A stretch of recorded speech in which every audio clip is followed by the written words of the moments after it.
अगर कोई आपको नीचा दिखाना चाहता है तो इसका मतलब है कि आप उससे पहले से ही ऊपर हो। जिंदगी जीने के लिए मिली है, इससे लोग क्या सोचेंगे यह सोचने में बर्बाद मत करो। किसी के बुरे वक्त में उसका हाथ पकड़ो, सहारा दो, उसे हिम्मत दो, क्योंकि बुरा वक्त थोड़े समय में चला जाएगा लेकिन वह आपको दुआ जिंदगी भर देता रहेगा। मनुष्य सुबह से शाम तक काम करके उतना नहीं थकता जितना चिंता और क्रोध के एक क्षण में थक जाता है।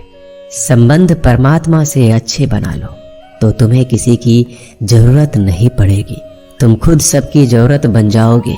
सलाह देने तो हजारों आते हैं लेकिन जब साथ देने की बारी आती है तो केवल भगवान आते हैं।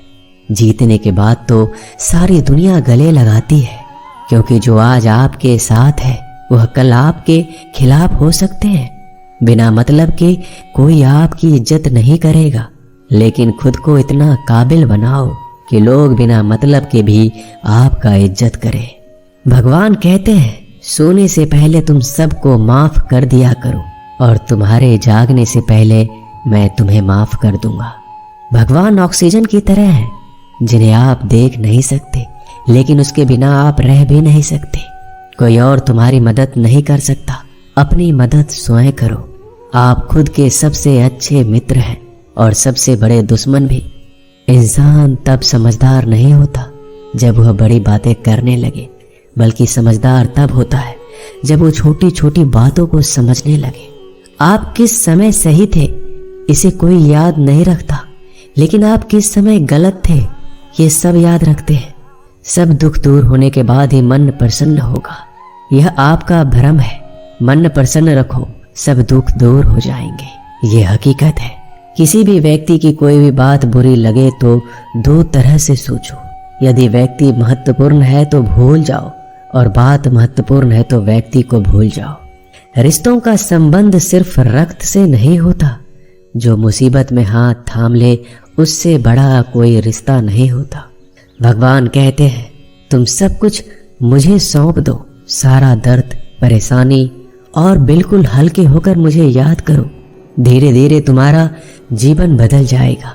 हर रोज रात को सोने से पहले भगवान को अपनी पूरी दिनचर्या बता के सोएं। अगर आपके द्वारा किसी का दिल दुखा है तो मन ही मन उससे माफी मांगे। अगर आपका किसी ने दिल दुखाया है तो उसे माफ करके सारी चिंताएं भगवान को सौंप कर सो जाए। यकीन मानिए इससे आपकी जिंदगी खुशनुमा बन जाएगी। क्रोध बोला हुआ एक शब्द इतना जहरीला हो सकता है कि आपकी 1000 प्यारी बातों को 1 मिनट में नष्ट कर सकता है। सबको हंसाना लेकिन किसी पर भी हंसना मत। सबके दुख बांटना लेकिन किसी को दुखी मत करना। सबकी राह में दीप जलाना लेकिन किसी का दिल जलाना मत। यही जीवन की रीत है, जैसा बोओगे वैसा ही पाओगे। दुआएं और प्रार्थनाएं असंभव को भी संभव बना देती है। ईश्वर को ना हमारे तन की जरूरत है ना धन की, उसको तो बस पवित्र मन की जरूरत है। इसलिए वो हमें कुछ भी छोड़ने के लिए नहीं कहता, बस कहता है बच्चे मन से विकार छोड़ो, गंदे विचार छोड़ो। जो आने वाला है वो हमेशा गुजरे हुए कल से बेहतर होगा। यही एक सोच आपके जीवन में कभी निराशा नहीं होने देगी। झूठ कितना अजीब है, खुद बोलो तो अच्छा लगता है, दूसरे बोले तो गुस्सा आता है। खुशियां चाहे किसी के साथ भी बांट लो, पर गम हमेशा भरोसेमंद इंसान के साथ ही बांटना चाहिए। जीवन में समय चाहे जैसा हो, परिवार के साथ रहो तो सुख बढ़ जाता है, दुख हो तो बढ़ जाता है। सच्चा मित्र वही है जो उस समय में भी आपके साथ खड़ा हो जब सारी दुनिया आपके खिलाफ हो। आपके पास जितना भी है उसके लिए बार बार दिल से धन्यवाद कहें, हर वक्त कहें। यकीन मानिए जितना भी है वो जल्दी कई गुना हो जाएगा। प्रार्थनाएं और ध्यान इंसान के लिए बहुत जरूरी है, क्योंकि प्रार्थना में भगवान आपकी बात सुनते हैं और ध्यान में आप भगवान की बात सुनते हैं। श्री कृष्ण से कितना कुछ छूटा, पहले माँ छूटी, फिर पिता छूटे, फिर जो नंद किशोर मिले वो भी छूटे, संग साथी छूटे, राधा भी छूटी, गोकुल छूटा, फिर मथुरा छूटा। श्री कृष्ण से जीवन भर कुछ न कुछ छूटता ही रहा। नहीं छूटा तो वो था देवत्व, मुस्कान और सकारात्मकता। श्री कृष्ण दुखी नहीं, उत्सव के प्रतीक है। सब कुछ छूटने पर भी कैसे खुश रहा जा सकता है, ये श्री कृष्ण से अच्छा कोई नहीं सिखा सकता। इसलिए हमेशा खुश रहें, सदा मुस्कुराते रहें। जीतने का मजा भी तभी आएगा जब लोग आपके हार का इंतजार करेंगे। गीता में लिखा है, यदि कोई आपको अच्छा लगता है तो अच्छा वो नहीं, अच्छे आप हैं, क्योंकि उसमें अच्छाई देखने वाली नजर आपके पास है। अपनी पीड़ा के लिए संसार को दोष मत दो, अपने मन को समझाओ। तुम्हारे मन का परिवर्तन ही तुम्हारे दुखों का अंत है। सोच और नीयत अच्छी रखिए, फिर आपके कष्ट प्रभु स्वयं दूर कर देंगे। याद रखना, भगवान से कभी उम्मीद छोड़ना नहीं और दुनिया वालों से कभी उम्मीद रखना नहीं। सुख दुख एक सिक्के के दो पहलू हैं। जहाँ सुख होगा वहाँ दुख भी होगा, जहाँ दुख होगा वहाँ सुख भी होगा।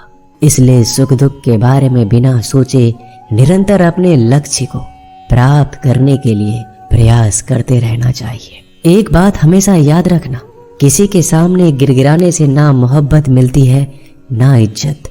इसलिए अपने स्वाभिमान को जिंदा रखो। कोई अगर आपकी किस्मत में होगा तो आपके पास खुद ही चल कर आएगा। दूसरों को हराने का मौका मत दो, बस खुद को आगे ले जाने की जिद पालो। कभी हार ना मानने की आदत ही एक दिन जीतने की आदत बन जाती है। सिर्फ दो चीजें मनुष्य के भाग्य का निर्माण करती है। पहला, स्वभाव। अगर आपके स्वभाव में अच्छाई, विनम्रता और गुण है तो आपका भाग्य चमकेगा। अगर आपका स्वभाव क्रोधी है, आलसी है, तो आपका भाग्य बिगड़ना अनिवार्य है। इसलिए अपने स्वभाव को मधुर और आकर्षित बनाइए। दूसरा, आपकी वाणी।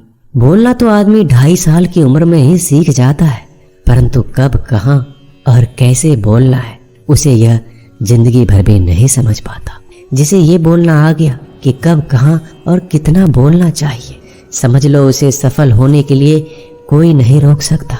पिता से बड़ा कोई सलाहकार नहीं, माँ की छांव से बड़ी कोई दुनिया नहीं, भाई से अच्छा कोई भागीदार नहीं और बहन से बड़ा कोई शुभ चिंतक नहीं। इस मतलबी दुनिया से कोई मतलब ना रखो, और मतलब रखना है तो अपने मतलब से मतलब रखो।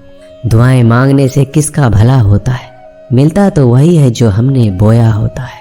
तुम नीचे गिर के देखो, कोई नहीं आएगा उठाने। तुम जड़ा उड़कर तो देखो, सब आएंगे गिराने।